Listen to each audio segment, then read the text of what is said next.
ఆయన పూజ చేయడం అంత తేలిక లోకంలో ఇంకొకటి లేదు. ఎందుచేత అంటే నాకిది కావాలి అని కూడా ఏదీ అడగనటువంటి వాడు. కాశీని నీళ్లు పోస్తే చాలు పరవశించిపోతాడు.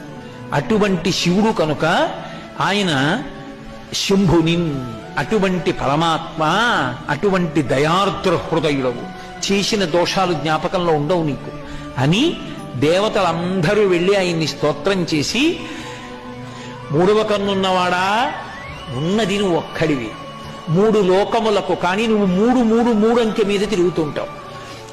మూడు లోకములకు, మూడు లోకాలు, పైలోకాలు, మధ్యలోకం, కింద లోకాలుగా ఉండేవాడు ఆయనే. మూడు మూర్తులకు, బ్రహ్మ విష్ణు మహేశ్వరులుగా ఉండేవాడు ఆయనే. మూడు కాలములకు, భూత భవిష్యత్ వర్తమాన కాలములుగా ఉండేవాడు ఆయనే. కాబట్టి మూడుగా కనపడి మూడు కాదు ఒక్కటిగా ఆఖరికి జ్ఞానంలో తెలియబడేవాడివి నువ్వే.